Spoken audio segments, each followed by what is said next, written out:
You wondering who will be diving into the stuffing less than 2 times? Or who will be eating more than 3 pieces of pie on Thanksgiving? Well, then you got to play the Pick 6 game from DraftKings. Your shot to turn a little cash into a lot. It's super simple to get started. First, download the DraftKings Pick 6 app, now available in Texas, California, and more. Then select between 2 or more players and choose if they'll have more or less than a certain stats, like yards or touchdowns, sacks, whatever. You choose if they're going to have more or less. And for the first time, Pick 6 players, check this out. New customers play $5. You get $50 in Pick 6 credits. Download the DraftKings Pick 6 app now and use the code BALLERS. That's the code BALLERS for new customers to play $5, get $50 in Pick 6 credits. Only on DraftKings Pick 6. The crown is yours. Gambling problem? Call 1-800-GAMBLER. Help is available for problem gambling. Call 888-789-7777 or visit ccpg.org in Connecticut. Must be 18 plus. Age and eligibility restrictions vary by jurisdiction. Pick 6 not available everywhere, including New York and Ontario. Void where prohibited.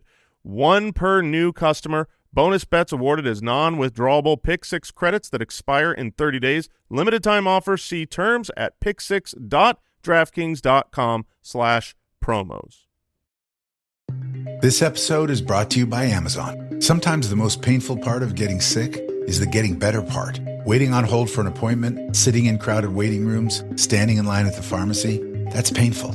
Amazon One Medical and Amazon Pharmacy remove those painful parts of getting better with things like 24/7 virtual visits and prescriptions delivered to your door. Thanks to Amazon Pharmacy and Amazon One Medical, healthcare just got less painful.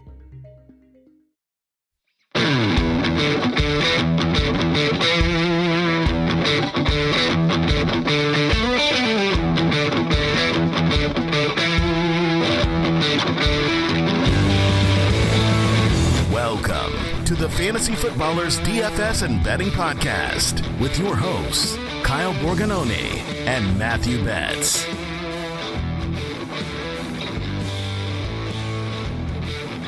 Welcome in. It's January 3rd here on the Fantasy Footballers DFS and Betting Podcast. I'm your host, Kyle Borganoni, and I am joined, as always, by Matthew, the Week 18 thought leader Betz. I love this week, man. I mean, if you're a sicko, this is your week. Week 18 it's the best and the worst, because there's still question marks on quarterback, starting, playing time, motivation levels, all of the things that make this week so special. If you've ever played preseason DFS in the NFL, one of the biggest things that you need to get right is just playing time for guys like that, because coaches never come out and say like they're going to play exactly 2 drives or 2 quarters or 3 quarters. It's kind of a guessing game. So as we said on the Tuesday show, this is a great spot to not necessarily get fully attached to projections, because there's a lot of volatility in those projections. So I'm excited, man. I think it's a really fun slate, and looking at it from a tournament perspective for me is going to be how I'm approaching it. Yeah, I would say do not fall in love with certain wide receivers or tight ends that you're just assuming are going to be the dudes that step in. Now, running backs is a little bit easier for us to project a workload, but for certain wide receivers, and then, I'm looking at some of these tight ends, it's like, I don't know how many routes they're going to run. I'm not exactly sure. It's like even the KC guys, like I was looking at some of the Chiefs guys, it's like, I can't confidently say this guy's going to get enough, and I'm not confident in Carson Wentz, despite the fact that a year ago on week 18, he was the quarterback too. Never forget, Kyle. Yeah, you're talking about Peyton Hendershot, I assume, right? That's how I'm always talking about him. I don't think he was a nasty boy on the Dynasty pod, but I definitely talked him up one offseason, like when he's on the Cowboys. For sure. Yeah, this is going to be one of those weeks where you log into the optimizer, you look at projections, you look at, who we have in there, and you're going to say, never heard of that guy. or, oh, I didn't know he played for that team.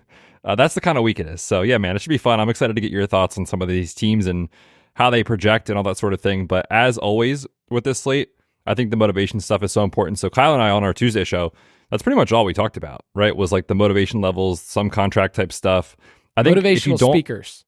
motivational speakers in week 18. That's how we close out 2024, a motivational speech. If you don't have your head around that stuff, the slate is going to be very overwhelming and difficult. So there's an article on the site. It's free.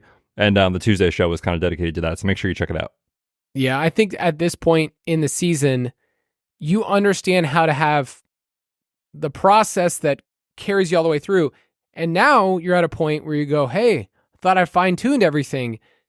I think my first thought, I want to get your perspective too before we get into our cash picks, talk about some games to stack up, talk about our slate breakers, and do a little props.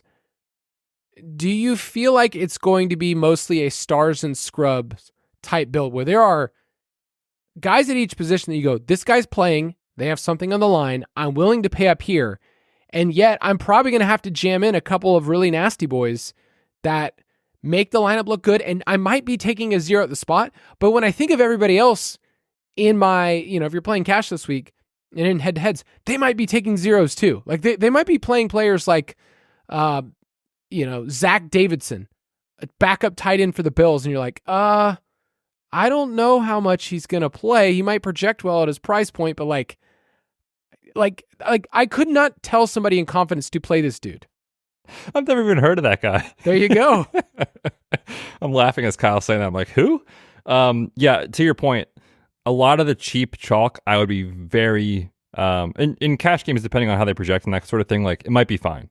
Like the Rams wide receivers, right? Like we're not expecting Puka to play, Cooper Kupp, even DeMarcus Robinson's, kind of valuable to that team for his red zone role in the playoffs. Like he might not play that much. So Tyler Johnson, Whittington, maybe it's Tutu, like that whole question mark situation. I would just be very mindful of that type of stuff in tournaments because there's a lot of guesswork that goes into that this week. So yes, cheap chalk. And the other thing about wide receiver chalk that's cheap is oftentimes they're only chalk because of their price tag, not because of talent, especially on this slate where a lot of those guys are going to be catching passes from backup quarterbacks. It's even more volatile than it usually is. So that's one way I think that you could play it is if the field is going to try to go full stars and scrubs and, punt with backup tight ends and punt with Josh Dobbs at quarterback and Michael Carter or Will Shipley or whoever your cheap running back du jour is, you could just say, I'm not doing that. I'm playing a more of a balanced build and actually get guys that are playing for something. So I'm interested to see what the field is going to do in that standpoint, but I do think some of these balanced builds might be just a way to get different because, like you said, a lot of the projections optimizers are going to want you to play these cheap, and I'll say again, very questionable chalk. If you want to get all of our picks, we mention it every single week, dfspass.com. We go through the playoffs, and we will be adjusting our schedule of all the articles, everything we put out, starting next week. So next Monday, expect to see an update in the DFS Pass, but we think that even if you're one of those people that you want to try out the DFS Pass, it can pay for itself really, really quickly. And on Tuesday's show, we celebrated all the different best ball victories, everything else for the year, and we feel like the amount of time and effort and sweat and tears and my hands are still dirty because they've just been in the dirt the entire year, the takes that I've given.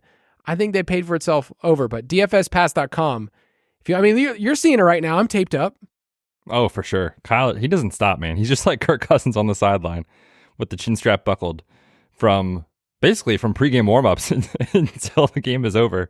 I just respect that so much. So yeah, Kyle's been grinding all year for you guys, and I'm happy to see you get rewarded, Kyle, with a nice best ball season. So congrats, brother.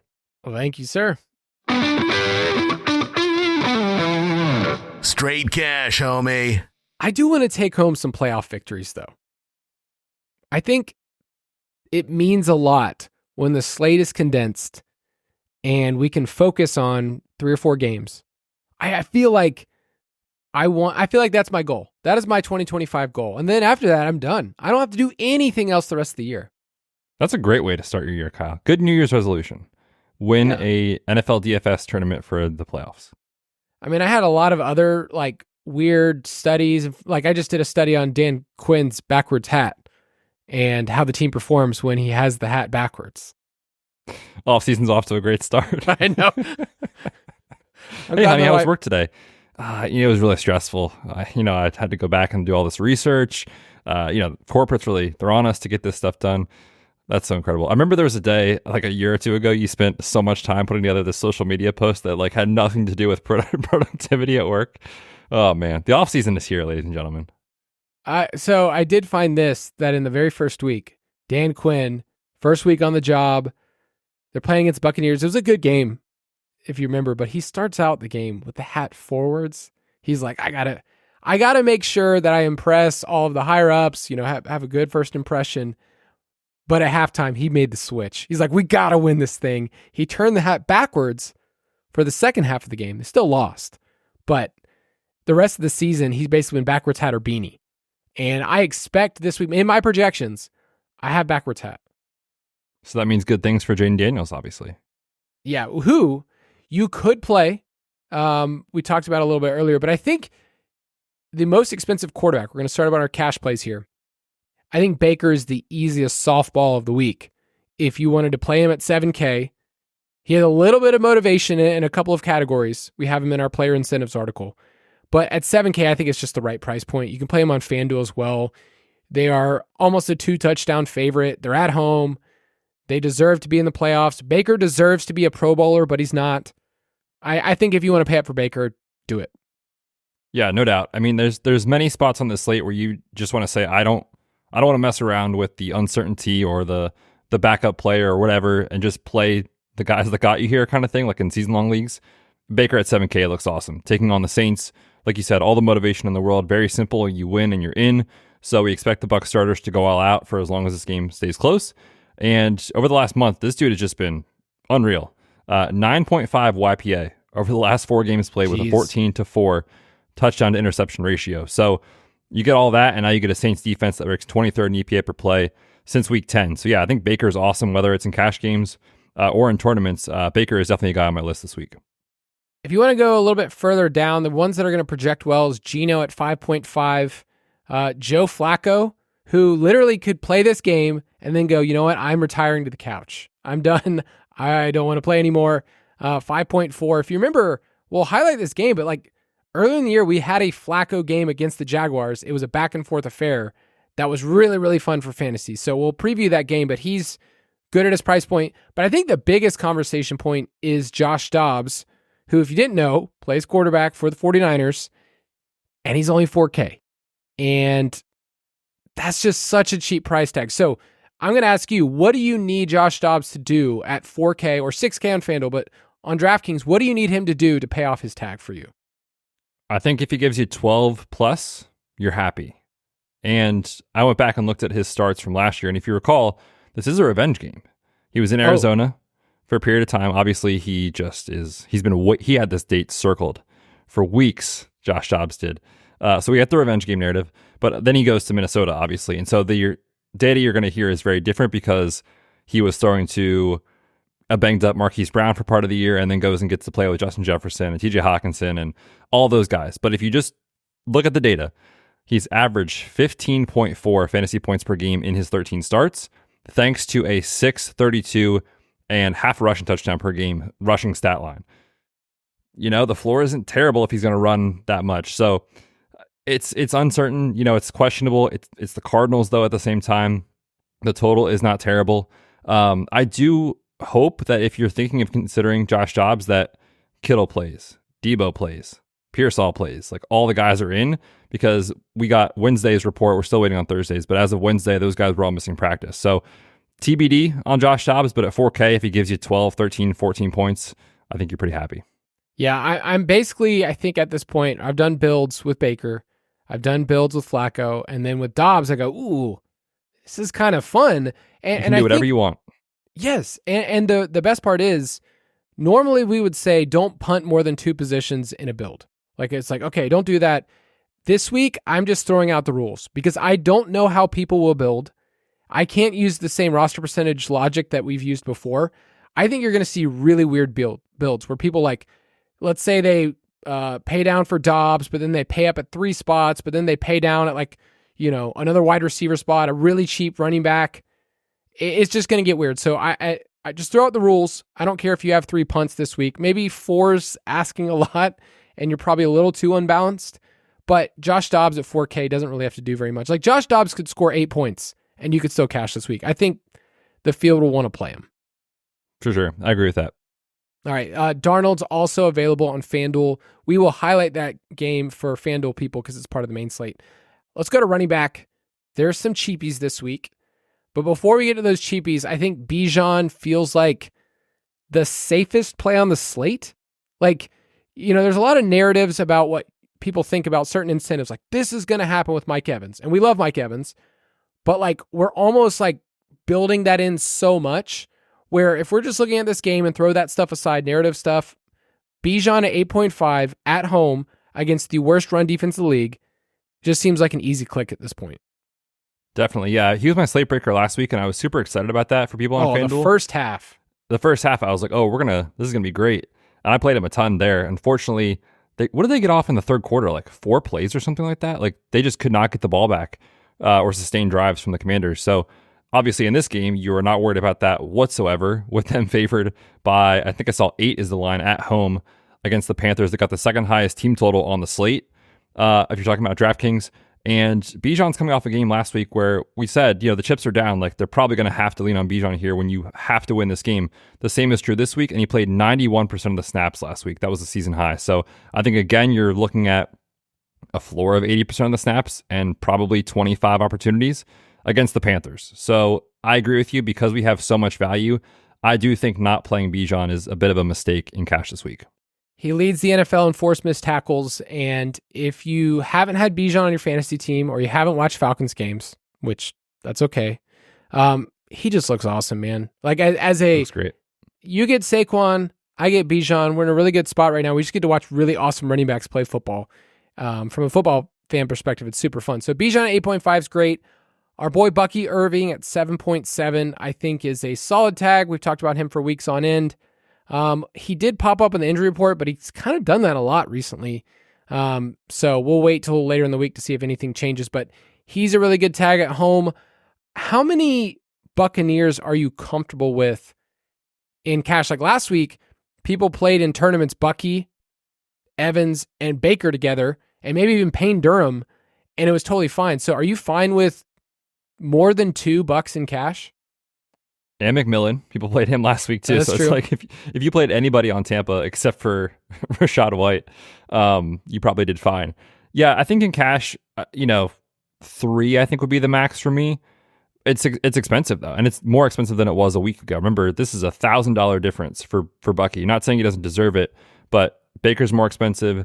Mike Evans is basically the same price, but and Bucky's more expensive. So these guys obviously have to do a lot more than they did last week. It's very hard to do that because they already were incredible. I do think you can play them all together. If you're just betting on the Bucs to roll here, you don't want to mess around with the question marks elsewhere. The problem is when you do that, if you do that, you are going to have to make some uncomfortable clicks in the 4K range, probably at running back or 3K range at wide receiver. And we've already talked about there are some concerns there. So I think for me, I'd prefer to maybe max it out at 2 here, but if you just wanted to bet on the Bucs winning this game and putting up points, I certainly can't fault anybody for that. All right, cheap running backs. That's kind of what's in vogue this week, is to find out. I mean, in fantasy football, it's almost this weird obsession we have of like, if the backup's available and they're cheaper, they're almost more fun to play. When we kind of know over time, like you might only get like 60 or 70% of the production. It's not just like, oh, they step into the role. This isn't D'Angelo Williams stepping in for Le'Veon Bell, and they just like copy and paste the same thing. So the backups this week are Blake Corum at 5.6, and McVay said he's going to get a heavy workload, so we like that. Will Shipley of the Eagles, who we both kind of liked in the prospect eval process, and he's a pass catcher, and he's done a lot of like kick return stuff, right? Punt return? Yep, he's on kick return. And then Michael Carter, the ghost of Michael Carter at 4.7 for the Cardinals. So rank those as of this recording where you're at. Yeah, those guys are tough because there's question marks about a lot of that, right? Like Blake Corum, I do think is going to get a decent amount of run here, but is that the Kyron role, like fully? I don't know. He's their team's RB2. They're hoping to make a postseason run here, right? So I don't think they just say, all right, Blake, 25 touches, like if you get hurt, so what? Like I think he matters a little bit to that postseason aspiration. Obviously, he's not Kyron, but it's not like he's just a third string scrub that they're like, who cares? Do whatever you want. He's no Ronnie Rivers. He's no Ronnie, that's for sure. I think there is a cap on his overall touches this week. He's also 5,600. So for me, I think if I'm going to go down to this range, I would rather play one of Will Shipley or Michael Carter The running back situation for Arizona is very thin. No James Conner, no Trey Benson, no Amari DeMarcado. Like, Carter might just by happen chance to touch the ball 20 times and might not even be that efficient, but be fine at this price tag, right? So I think Carter's probably one of my favorites of those three. Will Shipley's interesting because you think about the Eagles and you're like, sweet man, he's going to run behind one of the best offensive lines in football. You know, the offense is going to roll. This is the lowest total on the slate, and a lot of the backups are going to be in there with Tanner McKee most likely. Only 3-point favorites against the Giants, just for context on how the market is viewing the Eagles team this week. So, you know, if he fails, I wouldn't be shocked. But for cash games, what is failure? 9 points, 8 points, something like that, where it's like, it's probably not hurting your lineup that much, right? So, long-winded way of saying I'm fine with all three. I think I prefer Carter and Shipley just salary adjusted. But these guys are all, I think, somewhat interesting fade candidates in tournaments. On FanDuel, I think Shipley is my favorite at 4.1. That's just a super low price tag that he doesn't really have to do anything on a site that we're like, hey, you really don't have to do the same thing in full PPR. How much run do you think Gainwell will get? I was going to say, that's one thing that I'm trying to figure out too, because, you know, similar to like the Quorum thing, he's part of the offense. He gets, you know, 8-ish opportunities per game, something like that. So it's not like they're going to just say, go do whatever you want, right? Like there is a cap on him. So eventually it has to be just Will Shipley for the most part. So that's one thing that I'm also trying to figure out this weekend and trying to figure out on Sunday morning. I do think, especially for running backs, you want to know who is active on the game day roster. Like, do the Rams only have 2 guys active for some reason? Then, oh my goodness, like play Blake Corum, right? Like it's going to change so much on Sunday morning with inactives, how many guys you see called up from the practice squad or not. So just make sure you're monitoring that Sunday. It's going to be absolutely wild.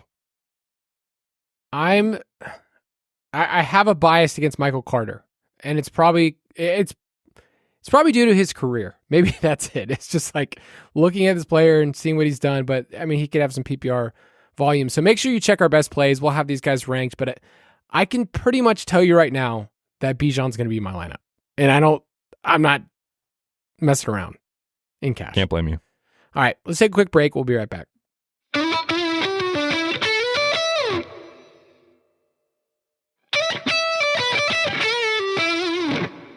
All right, let's move on to wide receiver. I mentioned earlier that you will see a lot of stars and scrubs build. So from the elites this week, if you wanted to play Mike Evans, you buy into the narrative, you just want to stack him with Baker, and you know, like, oh, this guy needs, 85, 86 receiving yards, go for it. I do think that at one point it's a really good fade in tournaments when people are counting on him to do all of this stuff, but he's also torched people recently. I think Brian Thomas Jr. is the safest click. I want to click him because I haven't the last couple of weeks, but he's been awesome. It's on the road. We'll talk about that game in a second, but I think he's a good price tag on both sides. 7.3 on DraftKings, 8K on FanDuel.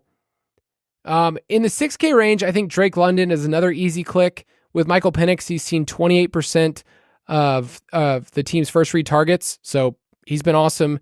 And then JSN at 6.1 is, I feel like, pretty cheap for a guy that's catching 100 balls in the year. For sure. I love JSN this week.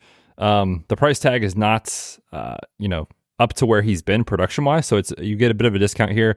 After that, I'll put in air quotes, football game we saw last Thursday night, which was just, Bears and Seahawks basically ruined Christmas. That was just an abysmal situation. But you get a little discount because of that situation that unfolded. The Seahawks are going to play their starters here. Geno has some incentives. The team wants to get 10 wins for their new head coach. Like, they're going to play their starters straight up. And you're talking about a guy that's pretty much emerged as the wide receiver 1 over Metcalf over the back half of the year, with JSN in the middle of a true second-year breakout. So you get that, plus the Rams probably starting some backups on the defensive side of the ball as well. I think JSN is really hard to get away from in cash games at just 6,100. The Colts players are going to project well. I feel like they always do in cash, and yet with Josh Downs, you think the floor is really high, and then you look at some of his game logs, it's just not. But Downs and Pity City are both going to be in play against Jacksonville if you want to go there. I think Jordan Whittington is probably the best blend of, I'm pretty sure he's going to play. We've seen this dude, and we've played him in cash before, and he's only 3.3 on DraftKings, 4.2 on FanDuel. I feel pretty safe with him. It's Jimmy G at quarterback, but I feel safe with Whittington. I do not. Really? At 3.3? You can't really guarantee me that he's going to run all the routes. He's also been on the injury report off and on throughout the year. And whenever he's been on the injury report, granted, it's a different situation with Puka and Kupp obviously starting and playing every snap. They've really limited him even when those guys have missed time. So he's on the injury report as of Wednesday. Make sure you're tracking that. But if we got news of the starting wide receiver set, then I would feel more confident. That situation makes me so uneasy. Like, is it Tyler Johnson? Is it Tutu? Is it Whittington? I don't know, man. Is it none of them, right? Like, they could all fail. We haven't seen Jimmy G play in a long time. He's probably one of the better backups in the league, but it's been a while. And, critics of him have said he's always been carried along by his supporting cast. This supporting cast, not necessarily the best. So I think the Rams wide receivers are pretty good fade candidates in tournaments. Oh, yeah. I'm fine with that. It's funny to think of the Rams wide receivers. Every single player has had a moment where like, oh, yeah, you could play them in cash this week. Like Whittington probably had 2 or 3 weeks we were playing him. Tyler Johnson had a week. Obviously, Puka's been great. Kupp's been terrible the last 3 weeks. But McVay traditionally has like moved forward and said, like, if this is what I'm going to do, this is what I'm going to do. So it is something to pay attention to. You got to read through a lot of different things about Coach Speak this week. Any other cheap names that you are seeing early in the week? Because I feel like we're going to be updating our Discord, which is a great thing to have, that we can say like, hey, this guy's on our radar. This is what we feel good about. Like any other cheap guys that's on your radar right now? So at wide receiver, if you kind of scroll down like below 5K, I guess we'll say, I think some of these guys are interesting. Like Olamide Zaccheaus popped up for a really nice game this past week. We think Washington's going to play their starters. Like he'd be a fine pivot in tournaments. I don't think you need him in cash, but in tournaments, I think that's fine. I like the Carolina guys as pivots in tournaments. Xavier Legette, Jalen Coker. They are 4,200 and 4,100 against the Falcons. We'll talk about that game here in a minute. I mentioned Tutu as a potential pivot off of Whittington. Otherwise, it's, there's question marks all over the place. But I think those are my potential favorites here. I do want to ask you, do you have any interest in the KC backups that are taking on Denver? We're talking about, these are nasty boys. Justin Ross, who Dynasty people love. Did you know Tyquan Thornton's on this team? I did not know that. Yep, he signed there. Somebody named Nico Remigio? I don't know, man. Those guys are all, I think, going to play. How much? I have no idea. What about Johnny Wilson of the Eagles? Yeah, Johnny Wilson's interesting. He's this dude's a monster, man. He built like a tight end, but they kind of give him some red zone looks every now and then, even when the starters are in. So yeah, 3K against the Giants. Again, I'm looking for pivots in this range. I don't want to be playing into chalk in this spot.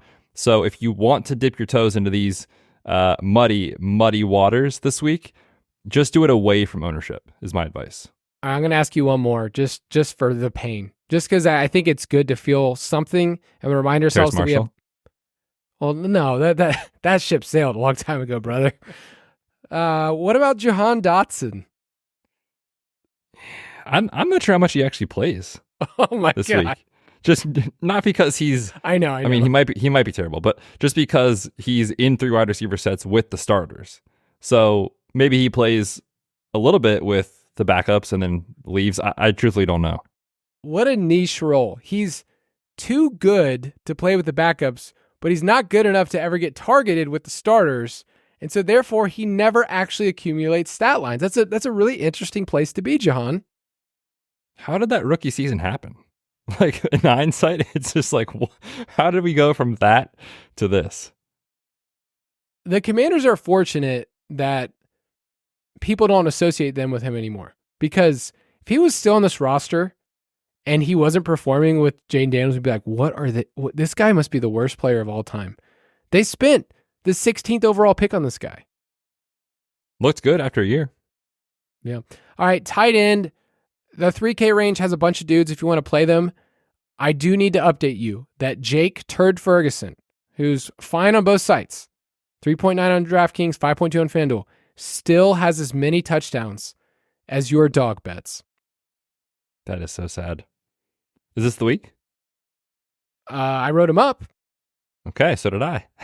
Okay. Definitely. Yeah, it was obviously a complete train wreck last week.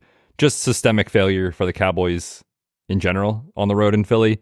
But still no CeeDee Lamb. He's still second on the team in target share over the last 4 weeks. It's fine, right? Like a really good fade candidate in tournaments, but in cash, totally fine. I was looking at the roster today. Literally everybody on the team right now, besides Jalen Tolbert and Ferguson, are free agent. Like Cook's going to be a free agent. Dowdle's a free agent. Cooper Rush is going to be a free agent. Trey Lance will be a big-time free agent. Guy's made $34 million in his career already. That is insane. He's not even 25 yet. Good for you, Trey. He just seems like a famous YouTuber at this point, or a TikTok star that made it big, and he's 25 and doesn't know what to do with his money. Probably spend it all. Honestly, that's a very good cop. So you can play Turd Ferguson. You can play Chig, who we keep talking about because he keeps getting targeted with Mason Rudolph. They did talk about rotating out Rudolph and Levis. That's interesting to think about. So genuinely here, I'm not trying to be mean.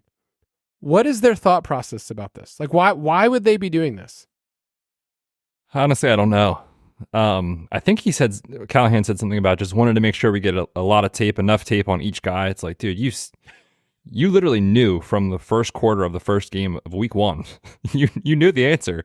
Because if you remember, like, we talked about Levis a little bit on the show, half joking, but also like half serious of like, this guy's going to get benched. Because you hear Callahan after every game in his like post-game press, and emotions are high at the time, so like I get it, but like he immediately was like, he can't do that. He can't make those plays. And he's like throwing him under the bus like at the podium.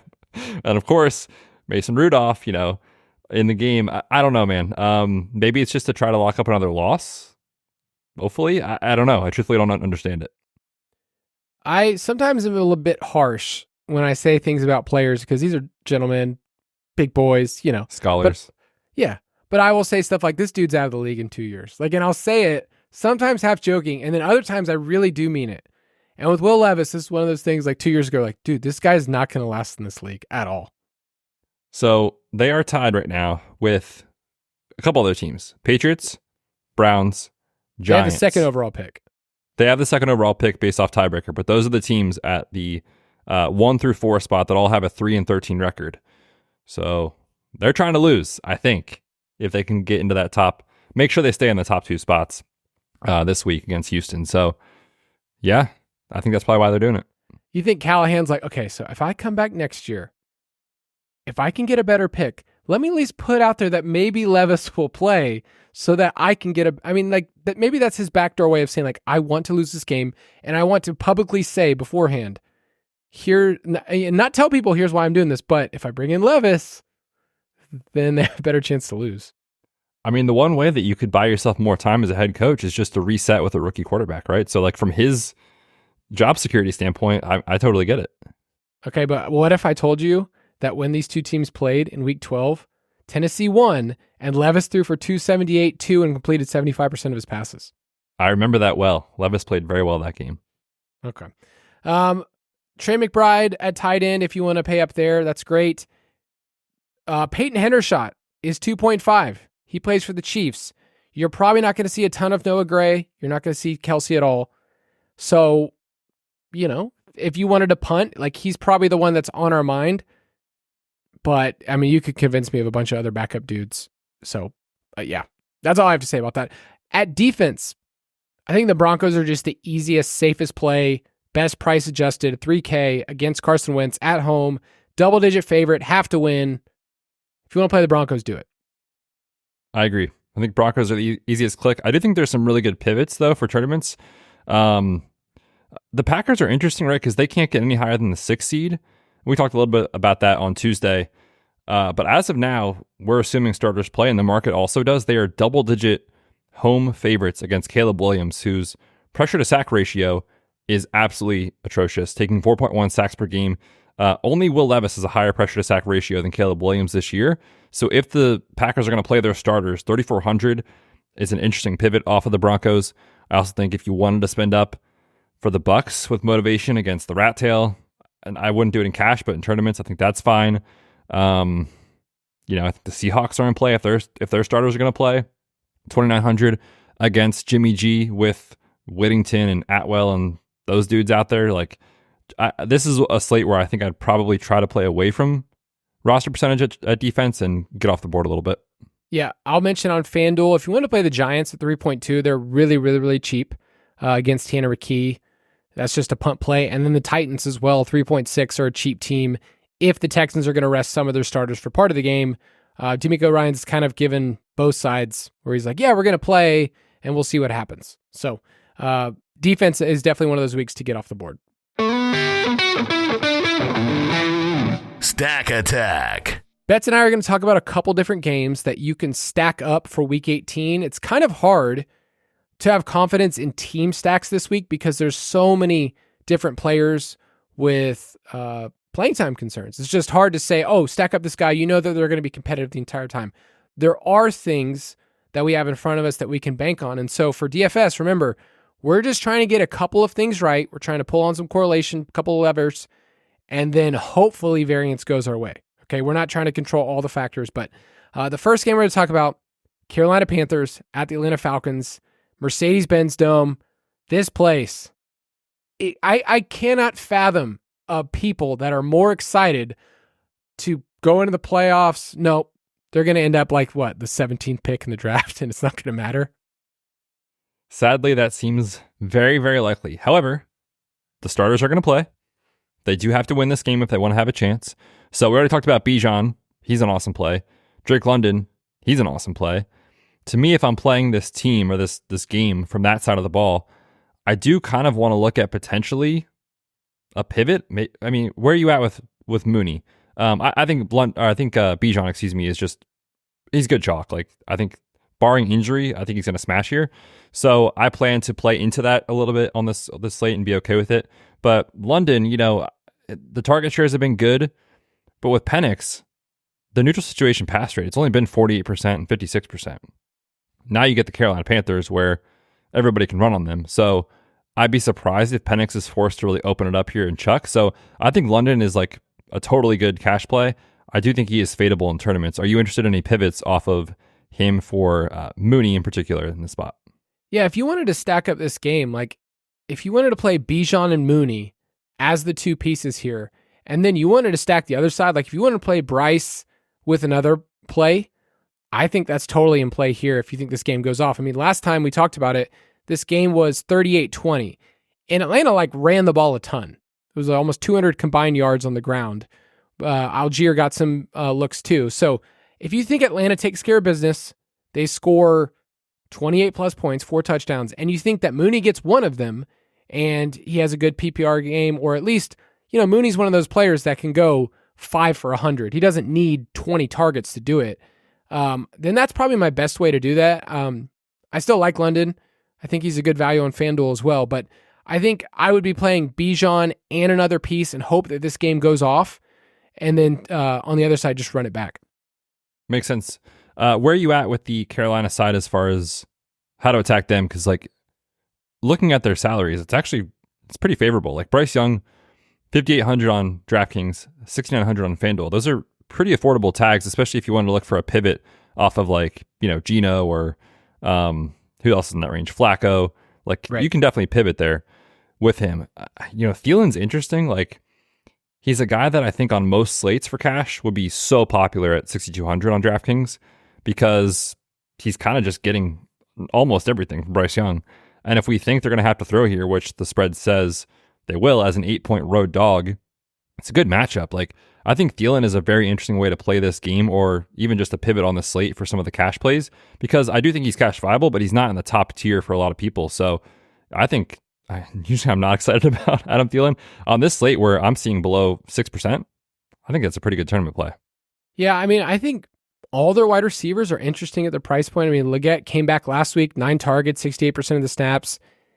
He's cheap enough where you could certainly see him be the option.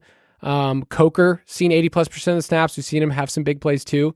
But the thing about Bryce that I did a little deeper dive on him because it's kind of easy to have the same picture in your mind of this is what Bryce Young is. But since their bye in week 11, he's the quarterback 9 in fantasy, and he's averaging almost 6 rushing fantasy points per game. That's 6th best among quarterbacks. So he's running more, gives you the floor.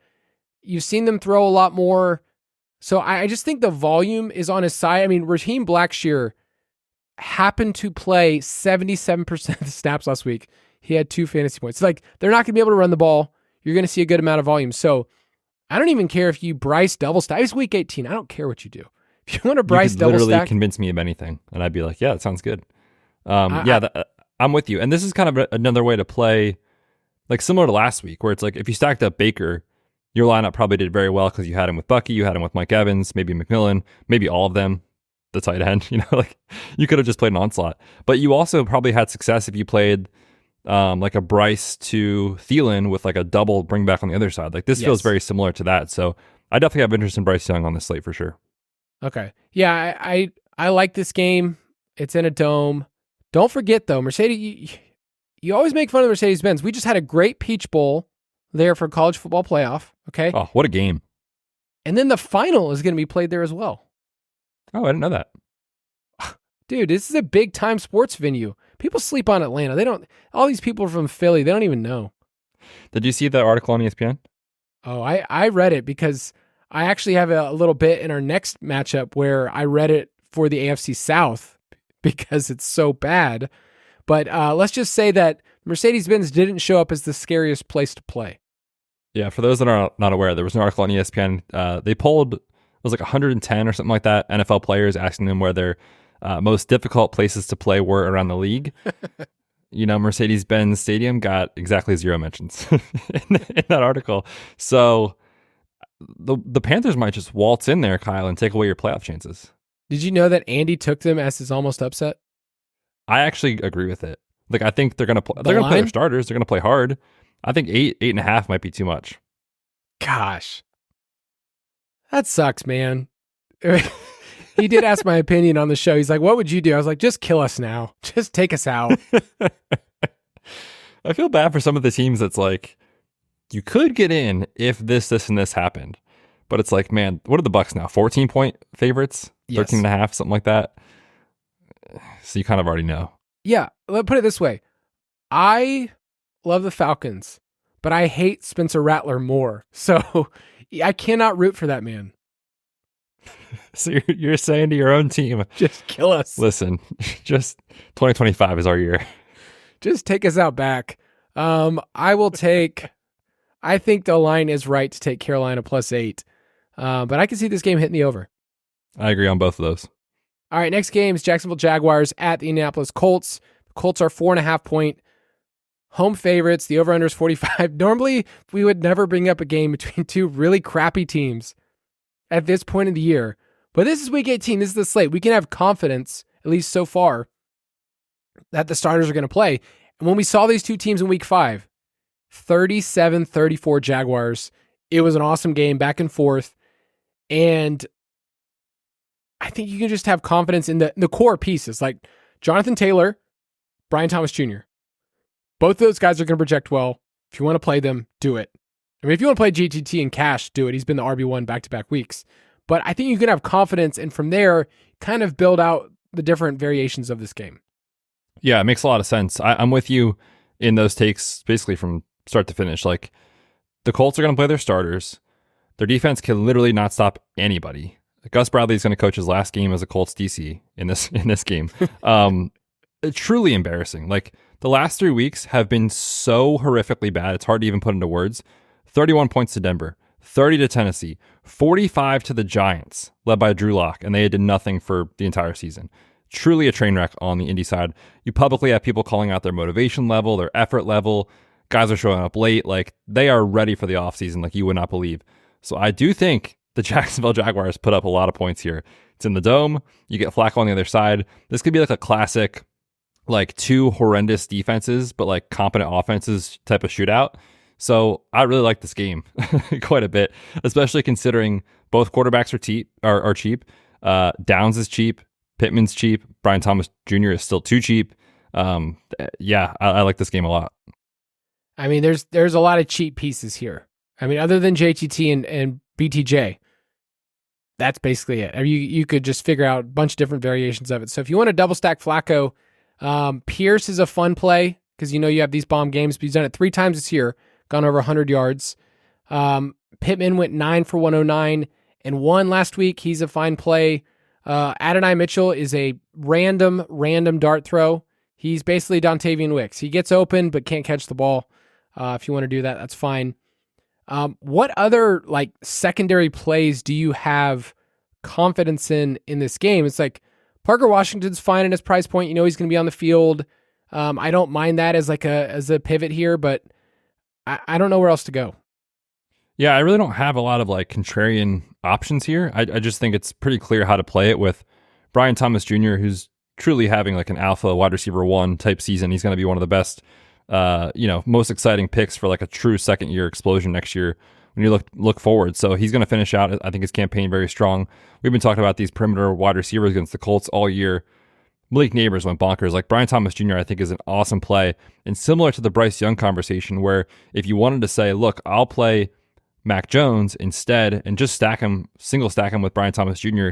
and do a double bring back with JTT and Pittman or JTT and Downs or both wide receivers from the Colts, something like that.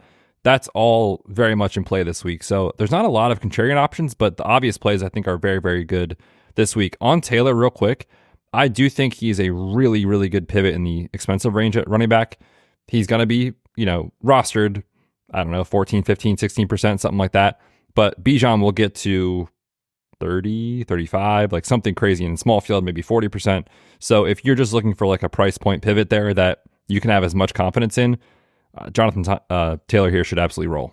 All right, can I throw a dart in this game? I thought it was AD Mitchell.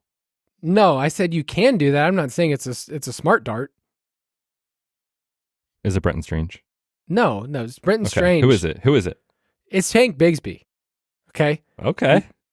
He's average. Hear me out. This guy has averaged 14 opportunities per game over the last month. When he played the Colts earlier this year, do you know what he did? Any thoughts? Over 100 yards on the score? Oh, no. He went over 100 yards and 2 scores. He was the RB1 on the week against the Colts in this game. And then I was looking at the Jaguars running game earlier. They haven't been able to run the ball that much this year. They're actually 10th in EPA per rush. So they've been effective when they had the opportunity. And if you look over the last 6 weeks, the Colts are 24th in schedule adjusted points to the running back position.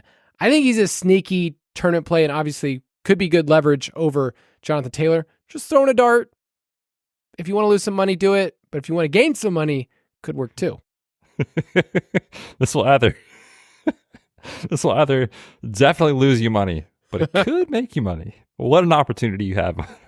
It was fun going down the rabbit hole of like, okay, who in this game could work? Tank Bigsby. I will be taking the Jaguars plus 4.5. I like the over. I don't have a take on the side. I like the over. All right, let's take a quick break. We'll be right back.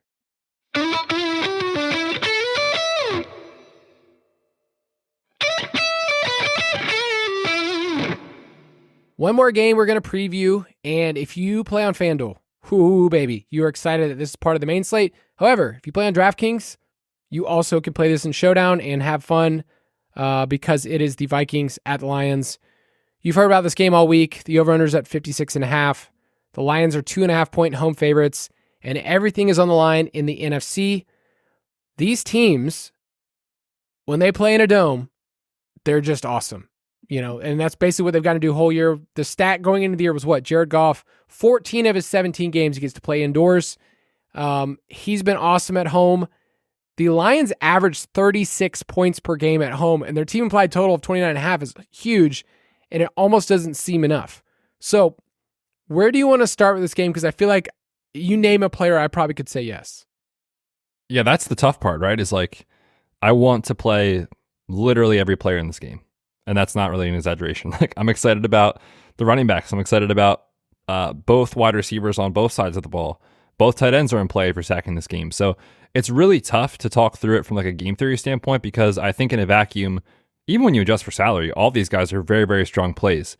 I'm interested to see like how the field handles the running back on Minnesota side, Aaron Jones, right? Like, in theory, it's a bad defense because we always talked about Detroit. You can't run on them, all those things. Detroit's not been that good against the run the last 5 or 6 weeks when they've had all these injuries. So he's the one guy that I'm seeing on FanDuel that might come in less than he should, is Aaron Jones. Part of that is maybe some health concerns, right? He left last week's game with a quad contusion. But assuming we get the green light there, one way I'm thinking about playing this is having the flexibility in the flex for this spot. Looking at 7,300, like I love Jordan Addison. We'll talk about him in a minute here. But they're kind of the same price. Like Addison's going to be very popular. You could pivot to Aaron Jones if you needed to in tournaments as a late swap if you're behind.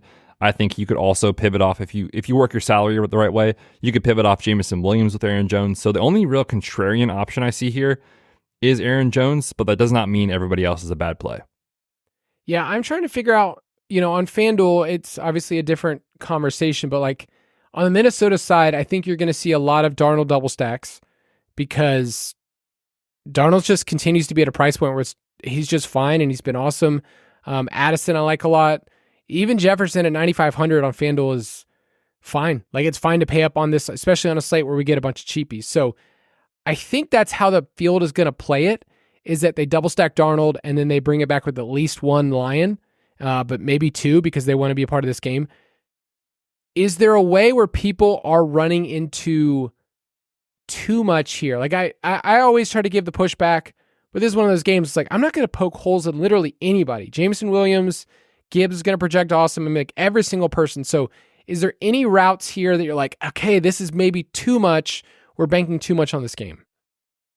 I mean, I do think if there's one thing you want to consider on the total and the slate, like we talked on Tuesday, we were like, dude, this is nuts. It's 58 points. And, Kyle's model obviously is moving the markets here. The total is back down a little bit to 56.5. So it's not like it's a bad game by any means to attack, but this is one of those like classic, everything on paper says this game should be awesome. It should shoot out. You want all the pieces here. But these games hit the under sometimes, right? Like it just happens. So if you're playing a portfolio of lineups, I don't think you should go all the way in on this game because if it fails, you're going to have massive, massive leverage on everybody else. The other thing is like these players could still be good, but not incredible. Like Justin Jefferson is 9,500. If he gives you, 8 catches for 100 yards, but he doesn't score, that's not good enough, right? So these players can still have very good games, but not be what you need in DFS at their salary. I have no issues with any player in this game. They're all great plays. They're all awesome. Just be understanding that happens. And if you faded last week, Green Bay, Minnesota, which was the game of the week, it was a very weird game because all those guys pretty much had very good games, but nobody was like what you needed in a tournament, right? Like Aaron Jones failed. Justin Jefferson, relative to cost, failed. Jordan Addison, it was Jalen Naylor with the huge game. Like TJ Hawkinson failed. Like it happens. So just from a game theory standpoint, I definitely think that you should leave a couple of your lineups that make that assumption. Don't get me wrong. I'm very excited about this game though. Yeah, right now, just looking at roster percentage, the 4 wide receivers, Jefferson, Addison, Amon-Ra, and J-Mo, those 4 are probably going to be in the top, 8 wide receivers in terms of roster percentage. So just consider the game theory portion of this, of creating leverage. I bet we're going to get screenshots from people after the afternoon window, like, look what all the money I'm winning. And it's like, dude, there is a massive hammer that is about to hit in this late window that's going to change literally everything. I mean, I am not going to look at anything that I am making on FanDuel in that early window. It's not going to matter. But the tight ends are interesting. They're probably not going to be as rostered. That's kind of the pivot, I guess. Yeah, tight ends and Aaron Jones, I think, are the potential pivots here. Just from a roster percentage standpoint. Yeah, it's interesting with the Lions. I have to take all of the metrics that we had earlier in the year on them on defense, change them, and then think about like how have they been over the last 6 weeks. And the way that they're playing is basically like we have to put up 30 plus points on offense or we are not going to survive. And so that does set up pretty well. I will be looking up a lot of, Goff versus the blitz historically has been something that you can bank on. So there is some interesting leverage here if you think the Vikings get there on defense, this game hits the under, and you're only taking 2 pieces from this game as opposed to 6 or something. That's probably the route that I probably will build in a little bit. Yeah, makes a lot of sense. All right, what's your biggest take? Oh my. I don't want to say the word under in this game. I don't even want to pick a side because I think it's a true coin flip. But I will lean Detroit just with the home field advantage. But don't take that advice. Yeah, I won't give that. I would take the under just because this is a really massive number. And everybody's banking on it. So I will probably play it. Like if I'm playing on FanDuel, I'll probably play just to create leverage. There's just And there's a certain point with roster percentage where I see that there's more to gain from me playing this different than everyone else. So, for sure. And this game probably shoots out, I don't know, 7 out of 10 times, something like that. But in the 3 chances it doesn't, and you don't play it, the leverage you're getting on the field this week is massive. So that's why I was just saying, if you're playing a lot of lineups, make sure you have a couple that play into the potential of this game failing. All right, this is a selfish question. Who do you want to win? Both teams I really like to root for. Like, they're super fun. Guns Mahoney's great. The Lions are great. Sam Darnold's story is great. Kevin O'Connell I like. So honestly, I don't know. I think just from a less likely to meet the Eagles standpoint, I guess I'd rather play the Vikings, but not really. Like, both teams are awesome. So I don't know, man. I guess I'll root for the Lions. I'm selfishly rooting for the Vikings. I want them to win it. Now, when the Falcons grab that 4 seed, who do I want to be seeing at 5? That's the real question here. No, I think it would just be cool if the Vikings won. It would be cool. All right.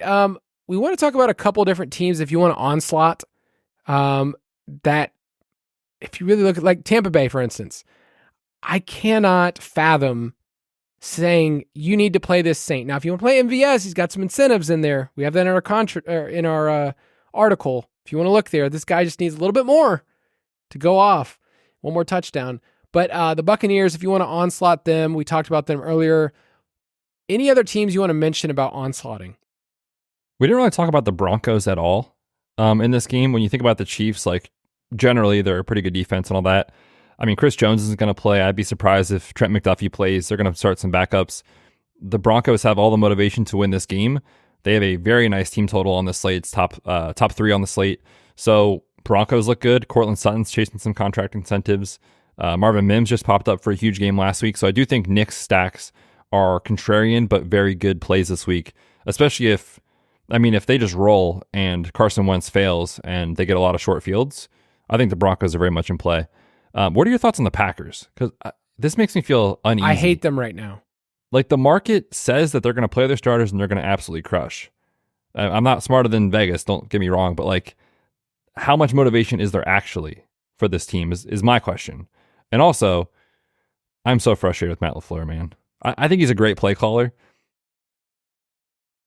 Dude, he's just running every play against the biggest pass funnel in the league last week. Like, the best run defense. He's just like, you know what? This is what we do. And we're going to fall behind early and cover the spread and make it look close. That game was not close. So it's just frustrating. But where are you at with Green Bay? No, I'm super biased. Jaden Reed is pretty much my least favorite person on the planet after this past week. I mean, just like, what an absolute fart fest if you played Packers wide receivers this past week. So I am completely biased. And you remember on Tuesday's show, I did point out, I was like, man, that line's fishy. It was at 9.5. I was like, man, I think I'd take the Bears. 9.5. Marking up against you. I know, that's the thing. I was like, I don't know anything. I'm just a dope. But it just seems, I thought the same thing. And maybe it's, we always talk about, there's a fallacy of just like what's logical with coaching. And this is what I would do. I would rest my starters. You have nothing to gain. It's like, they don't think like that. Dan Campbell says, I hate your logic. You suck. And they killed it this past week. So I feel like I just can't have confidence in Packers. We also haven't seen Jordan Love have a 20-point fantasy game in like over 2 months. I just don't think that we get the volume ever. Like, they're going to run the ball in this game. Yeah, they're not going to have to throw pretty much at all against this Bears defense. So yeah, I'm with you on that. All right. And then any thoughts on the Commanders? They're probably going to play their starters. It's just such a thin roster. Like, if you're playing Daniels, you're just skinny stacking. You know, it was Zacchaeus, it was Ertz this past week. McLaurin had a bad week, but it's like you're skinny stacking and then you're playing Turd Ferguson on the other side? I think there's some pretty big systemic failure risk from the Cowboys in this spot. Like, just in life. Vibes-based feel like, they're down all their guys. It's week 18. It's a noon kickoff for them local time instead of their usual. So you get that kind of situation. There's talks that they haven't even said who's playing quarterback. I mean, if it's Trey Lance, don't get me wrong. I'll be playing some Lance. But there's a non-zero chance we see Trey Lance. So like, I just think you don't have to force it with Dallas, but the Washington Commanders have said they're going to play. And if they do, Commanders stacks are very much in play because Jane Daniels always has the ceiling. So, yeah, I think it's fine for tournaments, but definitely not one where I'm game stacking. I don't know if we added this one in, but Cooper Rush gets another 500K. Yeah, that's in the article. Yeah, if he hits the snaps. And so let him. Come on, he's 31 years old. This guy might not have another contract too much longer in the NFL. Trey Lance has made his money as a YouTuber.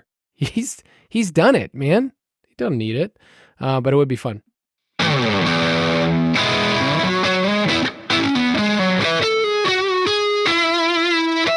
Slate Breaker of the Week. All right, I got a good Slate Breaker sponsor this week. I have this extended ladder from Gorilla. Shout out to Gorilla, the company. Nice. That I've been using a lot. And Betz and I were talking about this the other day, that there's just something about being a dad that when your dad did it growing up, you're like, what is he doing? Why are you doing this? And now there's this point as a dad where you're like, I think this thing needs to be fixed. I'm going to go fix it now. And I had one of those days on the first. Dude, what a start to the year. Yes. Yeah, my dad when I was a kid would he'd be like, I'm gonna go outside. I'm tinkering around. I'm like, what does that even mean? Like, just like pretending to work or like what? But now, like later in life, I totally get it. You just see like one little thing that needs cleaned up or one little thing that needs fixed. Before you know it, you're cleaning out the garage, you're reorganizing a closet. I totally get it. And I had a nice little New Year's Day, Kyle. Some football, little tinkering in the garage. My wife was rolling her eyes. She's like, the children need your help. I'm like, babe, I'm busy. Okay, I'm busy around the house. I definitely. But yeah, I totally get it. I used my ladder. I got up on the roof, did a couple things. Such a dad. I know. It was in the garage, reorganized some stuff, and you know what? I still got to do some stuff. The garage always needs work, man. Garage always. My Slate Breaker of the Week, brought to you by Gorilla Ladders, is Jordan Addison on FanDuel. If you're playing him there, you get to be a part of this slate, but Detroit is allowing the 5th highest explosive pass rate. And since week 9, which is when he's been awesome, he's been a top 5 wide receiver. I looked this up. I double checked. But since week 9, Justin Jefferson has 1 reception against man coverage. 1 total reception. Now, teams don't really play a lot of man coverage against the Vikings. And yet the Lions are a team that just don't care. They're the most man-heavy team in the league. And if you look since week 9, Jordan Addison has 2.92 yards per route run against man coverage, and he's outpacing Jefferson in single high coverage, which a lot of teams have been using against him. So if you look at the metrics of what Detroit runs and who's been better, it's actually been Addison. Jefferson's obviously a good play. He's awesome. I just think Addison at his price point could totally explode on Sunday night. I love it. Yeah, and if you're playing some showdown, I do think Addison captain is very interesting on DraftKings as well. So I like Addison a ton. I'm going to go with just 2 things. One, I'm hammering home Bijan is going to absolutely smash. I love Bijan. Not a contrarian take. I will say, I don't think Mike Evans is going to get played as much as we think with the narratives of the contract and all that sort of stuff. But this is just like classic GPP 101 type stuff where it's like, okay, Bucky Irving is going to be mega chalk. And I think Bucky's a very good play. But there's a good chance Mike Evans goes for 100 yards and 2 touchdowns in this game and potentially is a pivot, especially on FanDuel at 8,900 with everybody wanting to play, the Lions guys wanting to play Justin Jefferson, obviously for good reason. But I think on FanDuel, Mike Evans, where he kind of scores better anyway, is not going to get played at a high clip. I think Mike Evans is a very good play this week with the Bucs having all the motivation in the world.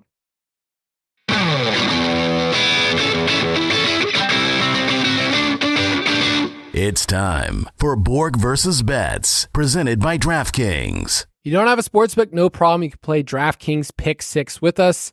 Betz, this is our final Pick 6 segment of the season. And on the year, we're 58% combined on our Pick 6s. I will start us off first with Bo Nix, who's in a must-win situation. They're 10-point favorites. But I will be taking the less on his rushing yards at 17.5. You might be saying to yourself, no, he needs to run. He's actually hit this line just 3 times this year in their 9 wins. It's actually been the opposite. When they've been winning, they haven't really needed to lean on the run. And usually you need a back and forth affair. They're 10.5-point favorites, and I can see them milking the clock and just, salting this game away. So Bo Nix less than 17.5 rushing yards. I like that take. I'm going to take Jordan Love less than 224.5 passing yards. We talked a little bit about it. Just there's a really good chance we see a ton of handoffs in this game with how they have decided to run their offense. They are 10-point home favorites against the Bears team that you can run all over. And last week against the Vikings, the Packers, negative 8.5% pass rate over expectation. I'm so mad at Matt LaFleur, man. The way he decided to call the plays last week, in my opinion, was a losing strategy. I'm just a nerd in my mom's basement, but that's my opinion. He's been under this line in 5 of the 9 wins where Jordan Love has started. Remember, we had some injury situations early in the year. But again, Jordan Love, less than 224.5. I also think there's a chance starters get pulled early in this game. And if they do, that also helps the under. All right. I'm going to have a line that has moved a lot since I first put something down. And I actually put a lot of money down on this one. Did you? I did. This is a wild one. And you're going to think this is such a weird one to get. But I did some research today. You can get it on other books, but on Pick 6, it's moved a couple of different times. This is so random. People are going to be like, what the heck? Cole Kmet. I took the more on his receiving yards line, which was at 12.5. Okay. That sounds super low. Why is it that low? Well, he goosed when they played on Thursday night. Remember, it was just that gross, rainy game. He ran 30 routes. If you look last week, every single tight end that ran 30 routes last week had at least 20 receiving yards. Cole Kmet had 0. So you might say, okay, well, maybe that's why. Green Bay has allowed the 6th most receiving yards to tight ends. And then I've checked.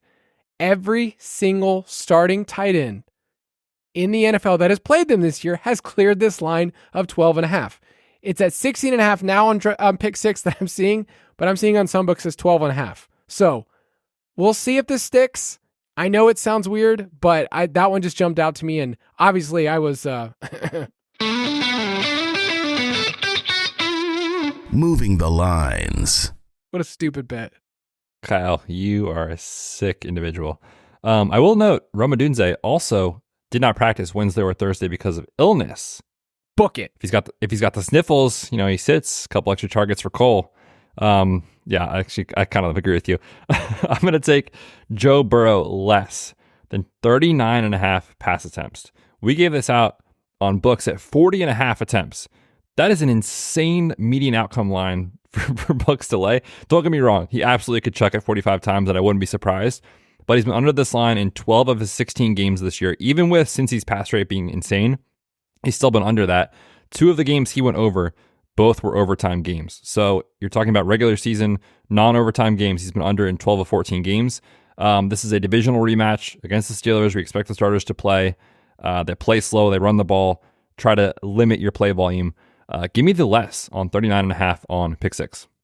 That was Borg versus Betz presented by DraftKings Pick 6. Download the new DraftKings Pick 6 app now and use the code BALLERS. Ballers. That's code BALLERS for new customers to play $5 and get $50 in Pick 6 credits. Betz, it is time to sign us off for Week 18. For the last regular season main slate of the year, I can't think of a better one to play personally when we get all these questionable plays on the slate, but it should be fun. Make sure you're plugged in over the weekend because I think a ton is going to change based off depth charts and starters and all that. So make sure you're in Discord, in the DFS Pass, and we'll see you next week for the wild card round. Good luck. Gambling problem? Call 1-800-GAMBLER. Must be 18 and over. Age and eligibility restrictions vary by jurisdiction. Void where prohibited. 1 per new customer. Non-withdrawable Pick 6 credits expire in 6 months. Limited time offer. See terms at pick6.draftkings.com/promos.